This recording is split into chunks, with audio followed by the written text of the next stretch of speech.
प्राविधिक धारको कमान्ड मान्छौँ, हामी चाहिँ पेन्सन वञ्चितहरूको कमान्ड मान्छौँ, हामी शिक्षण सिकाइ अनुदानका शिक्षकहरूको कमान्ड मान्छौँ। तर हामी यो सिंहदरबारको कमान्ड मान्दैनौँ, राजनीतिक दलको कमान्ड मान्दैनौँ साथीहरू। हामीले हेरौँ यहाँसम्म आउँदाखेरि हाम्रा घटकहरूलाई फुटाउने न्याक्ने, तर मलाई लाग्छ त्यो घटकहरू शिक्षक आन्दोलनले जन्माएको हो, कसैको खल्तीले जन्माएको होइन, कुनै राजनीतिक पार्टीले जन्माएको होइन, शिक्षकले जन्माएको घटक हो। त्यो शिक्षकले जन्माएको नेता हो। त्यही भएको कारणले गर्दाखेरि म यो सरकारलाई ध्यान दिएर सुन भन्न चाहन्छौँ।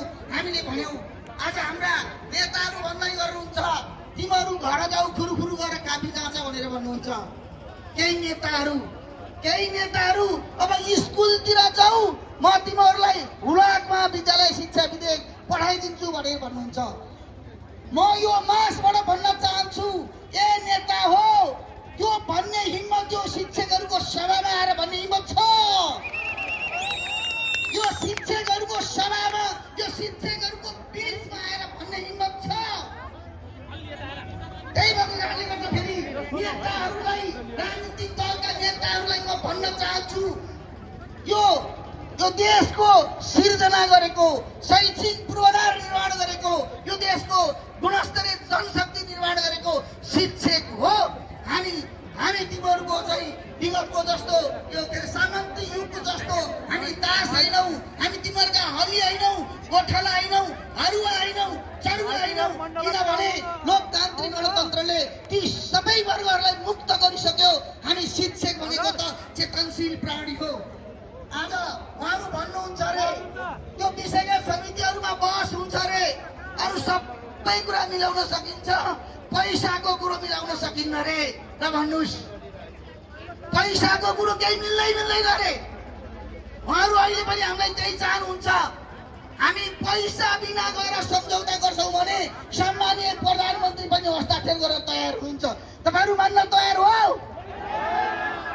त्यही भएको कारणले गर्दाखेरि म यो देशको राज्यलाई भन्न चाहन्छु, हामी बाल विकासहरूले 15,000 खाएर कति दिन बाँच्ने हो? हाम्रा छोराछोरी छैनन्, हाम्रो समाज छैन, हामीलाई दसैँ तिहार आउँदैन।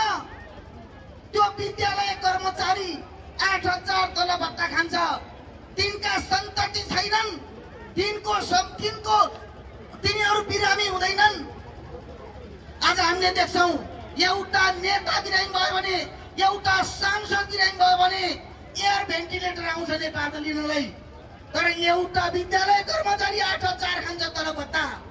हामीले भनेका छौँ हामीले साबिक उच्च मावि कति वर्ष भयो उहाँले पढाउन थाल्नु भएको, त्यो हिसाब किताब यो राज्यसँग छ। उहाँहरूसँगै नियुक्ति भएका एउटा निजामती सेवाका कर्मचारी सचिव भइसक्यो, मुख्य सचिव भइसक्यो।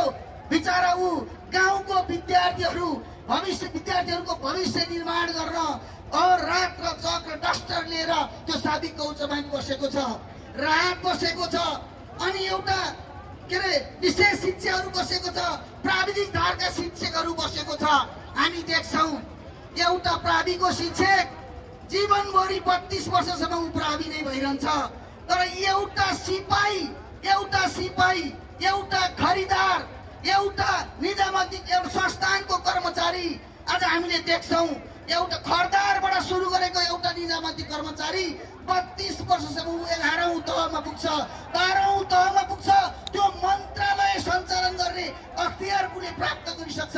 तर एउटा शिक्षकलाई आज यिनीहरूले सोच्दैनन्, यिनीहरूले सोच्न पर्दैन। हामीले अपराध गरेका छौँ।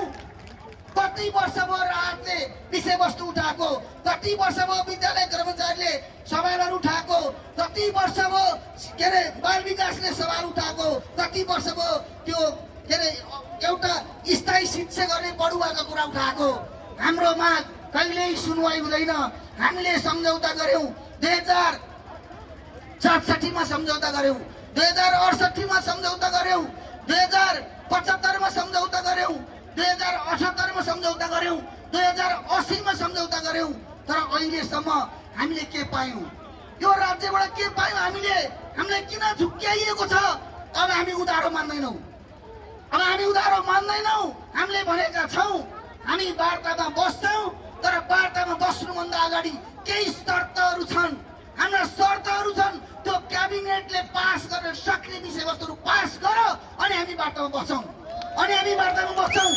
तर एउटा भ्रम नहोस्, यहाँ भ्रम पनि रहेछ, भ्रमहरू पनि छरिएका रहेछन्। आज क्याबिनेटले पास गरिसकेपछि फेरि स्थायी साथीहरूको माग पुरा हुन्छ, केही के अरे अस्थायी प्रकृतिका केही शिक्षक कर्मचारीहरूको माग पुरा हुन्छ।